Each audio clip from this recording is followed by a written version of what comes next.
लक्ष्मी निवास मालिकेच्या आजच्या भागामध्ये आपल्याला असं बघायला मिळतं आहे की आता सिद्धूला तर संपतरावांनी पक्षातून काढून हकलून दिलेलं असतं.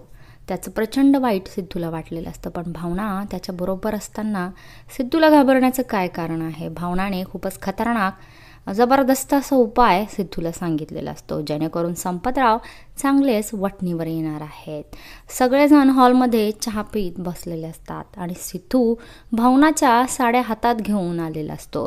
ते पाहून आजीच्या तळपायाच्या मस्तकाला जाते. आजी म्हणते की शी शी शी शी शी सिद्धू, काय हे मला बघावं लागतंय रे. हे बघण्यापेक्षा माझे डोळे फुटले असते तरी मला चाललं असतं. काय करतोयस तू?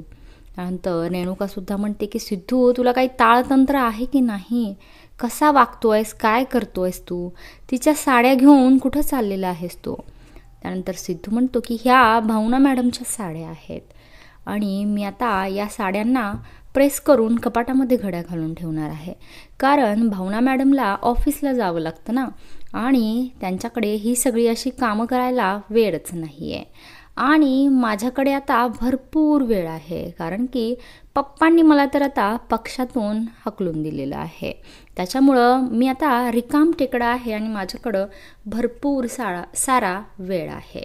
त्यामुळं मी आता असं ठरवलं आहे की मी आता हाऊस हजबंड होणार आहे आणि माझ्या बायकोला जेवढी होता येईल तेवढी मदत मी आता घरामध्ये बसून करणार आहे. हे ऐकल्यावर मात्र संपतरावांची तर बोलतीच बंद होते. सिंचना, अधिराज, आजी तर अगदी कोमात गेल्यासारखीच उभी राहिलेली असते. सिद्धूच्या या अशा वागण्याने आता संपतराव चांगलेच वठणीवर येणार आणि हे पाहण्यात आपल्या सगळ्यांना खूप मज्जा येणार.